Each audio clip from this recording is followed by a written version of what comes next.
बनाए घर में ही, थोड़ी साफ सफाई बाहर का भी ध्यान रखें। कूड़ा बाहर पड़ा हुआ, फेंका हुआ बहुत भारी वहाँ पर गंदगी फैल रही है, इसलिए उसको घर में ही उपयोग। आप सभी सोच रहे होंगे इतनी अच्छी अच्छी बातें हो रही है, बिस्किट्स की बातें हो रही है, अच्छे अच्छे खाने की बातें हो रही हैं, शुद्ध खाने की बातें हो रही हैं, बीच में कचरे की खाद कहाँ से आ गई। लेकिन जितनी शुद्ध हवा पानी हमारे लिए ज़रूरी है, उतने ही कचरे की खाद बनाना भी ज़रूरी है। कचरे की खाद मतलब कंपोस्ट। तो पहले सबसे पहले नेसेसिटी समझेंगे कंपोस्ट बनाने की ज़रूरत क्या है। पिछले सेशन में मैंने थोड़ा बताया था कि जो कचरे के पहाड़ बने हुए हैं दिल्ली में, गुड़गांव में, ये किसने बनाए हैं? क्या सरकार ने बनाया? हमने ही तो बनाया। कारण क्या उनके बनने का कि हम अब हमारे घर से जो कचरा जाता है, कूड़ा जाता है, बोला कुछ मेरे को,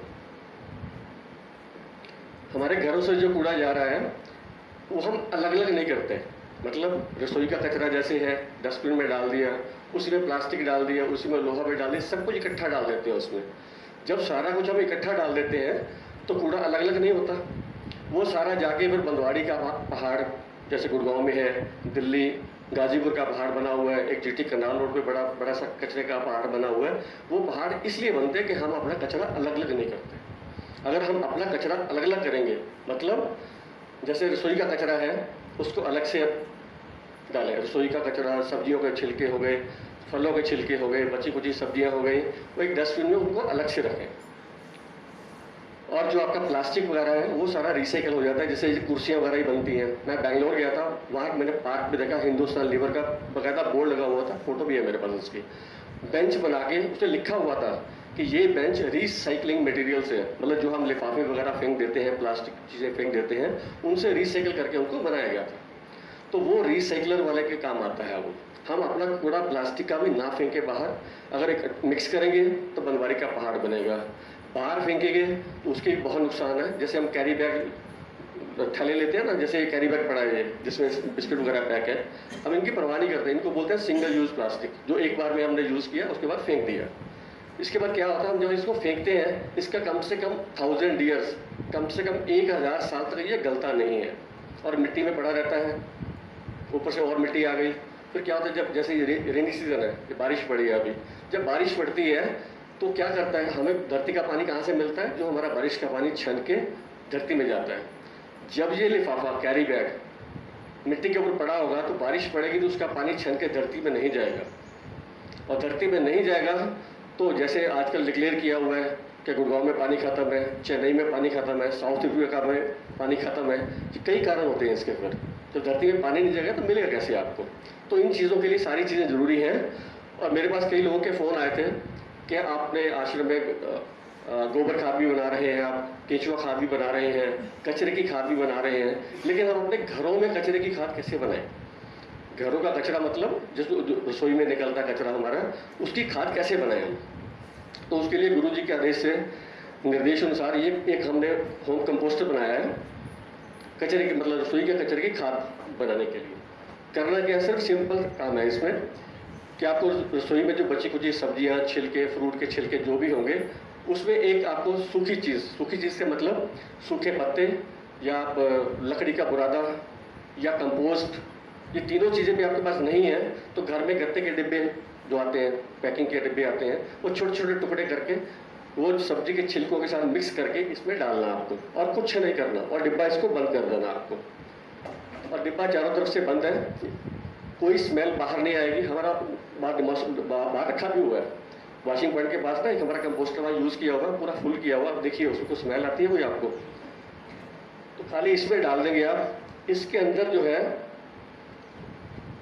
ये देखिए, इसके अंदर एक टोकरी रखी हुई है और एक पाइप फिट किया हुआ है इसके अंदर, और पाइप के अंदर जो है ये एरोबिक कंपोस्टिंग, इसके ऊपर एरोबिक कंपोस्टिंग लिखा है, मतलब इसके अंदर हवा जाती है। हवा कहाँ से जाती है?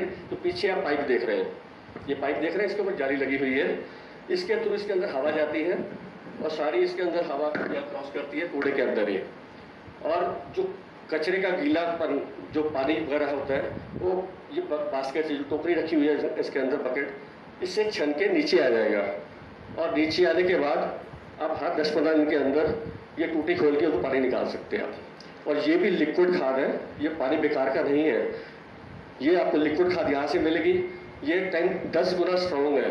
आपको पौधों में डालना होगा तो 1 लीटर में 10 लीटर पानी में के तब डालिएगा। ये इतनी स्ट्रॉन्ग खाद है ये, लिक्विड खाद। और अंदर आपको मिलेगी सॉलिड खाद, और ये 60 दिन के अंदर तैयार हो जाती है। तो लोगों के मेरे पास बहुत सारे फ़ोन आते हैं, होम कंपोस्ट घर के लिए बना के दीजिए। तो ये हमने यहाँ डेवलप किया गुरु जी का निर्देशानुसार, उनके निर्देशानुसार। तो कोई लेना चाहे तो घर में ही बनाना चाहे खुद बना लीजिए, हमें कोई ऑब्जेक्शन नहीं है। आप घर में बनाना चाहते हैं बना सकते हैं, वेल एंड गुड। हम चाहते हैं कि सभी लोग अपने घरों का कचरा भी अलग अलग करें और कचरे की खाद भी बनाएं, तभी हमारा देश स्वस्थ भी होगा, हमें शुद्ध हवा भी मिलेगी, शुद्ध पानी भी मिलेगा। अदरवाइज क्या होगा, शुद्ध खाने के लिए हम खा रहे केमिकल वाली सब्जियां, तो केमिकल से प्रोड्यूस करते हैं। इससे जो सब्जी पैदा होगी वो 100% ऑर्गेनिक होगी, क्योंकि ऑर्गेनिक खाद बनेगी, ऑर्गेनिक सब्जियां मिलेंगी और प्राकृतिक रूप से हम स्वस्थ भी रहेंगे। इसलिए सबसे रिक्वेस्ट है, चाहे आप खुद बनाएं या कंपोस्टर को जानकारी लेना चाहे मेरे से ले सकता, कोई दिक्कत नहीं है। लेकिन सभी लोग अपने घरों में इसकी खाद बनाएं, अन्यथा कूड़े के पहाड़ बनेंगे जिससे ना हमें शुद्ध हवा मिलेगी ना शुद्ध पानी मिलेगा बाद में। 60 दिन तक लगातार कूड़ा डालना है, एक दिन ऐसे 60 दिन? नहीं सर, रोज आपको जितना रोज निकलता है ना, रोज डालना है आपको। ये 3 से 6 मेंबर की फैमिली के लिए 1 महीने में भर जाएगा। 1 महीने पूरा फुल हो जाएगा। जब भरने के बाद इसको बंद करके रख दीजिए, ढक्कन लगा के अलग रख दीजिए और दूसरा बिन यूज़ करिए। जब तक वो 1 महीने में भरेगा 60 दिन हो जाएंगे। 60 दिन में इसकी खाद तैयार हो जाएगी, इसको खाली कर लीजिए, अगली बार फिर इसको यूज़ करिए। 2 दिन का सेटअप हो चाहिए, ठीक है जी। कोई पूछना कुछ भी क्वेश्चन? नारियल का हार्ड शेल गोश्त बनेगा, लेकिन कई साल लगेंगे।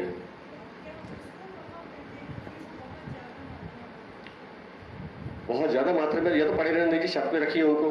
उनके नारियल के जो खोल होते हैं ना, उससे कोकोपीट बनता है एक्चुअली। जो उसकी 150 रुपये की ब्रिक अमेजोन पे मिलती है, इतनी बड़ी ब्रिक होती है, वो कोकोपीट की ब्रिक होती है।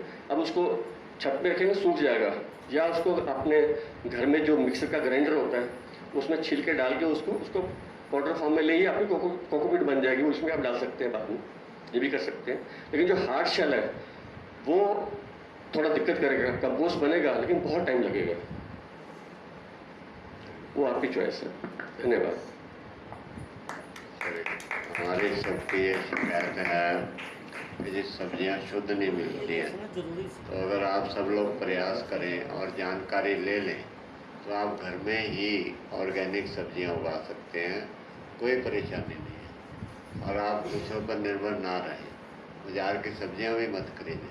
छत के ऊपर अपने घर में नीचे जहाँ भी जगह मिले थोड़ी बहुत वहाँ उगा लीजिए। घर में बुजुर्ग माता पिता खाली होते हैं, नौजवान भी खाली होते हैं, कहीं हम भी सुबह शाम टाइम होता है, तो उस समय आप इसकी खाद से उस सब्जियों को उगा सकते हैं और घर में ही सब्जियां शुद्ध उपयोग कीजिए खुद बना करके। आप उसमें भी काफ़ी जो है लाभ हो सकता है, बजाय इसके बाहर से आप डिपेंडेंट रहें।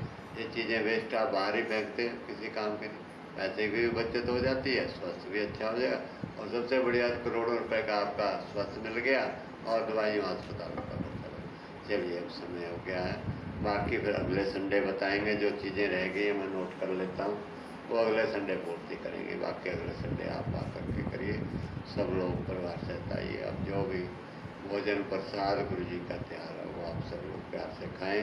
उसके बाद किसी को पूछना बाहर बैठ जाएँ, आपको फिर कंसल्टेशन इंडिविजुअली बता दीजिएगा क्या करना किसी को। इतने शब्दों के साथ आज का सेशन समाप्त होता है। आप सब लोगों का बहुत बहुत धन्यवाद। गुरु जी सब पर कृपा बनाए रखें, सारे विश्व का कल्याण हो, ये विद्या ज्ञान सब तक पहुंच जाए और हमारी सेवा जो है वो सफल हो जाए, लग जाए सारी दुनिया को, और जीवन भी सफल हो और कोई संसार में रोगी ना रहे, कोई दुखी ना रहे। ऐसे भाव से आज का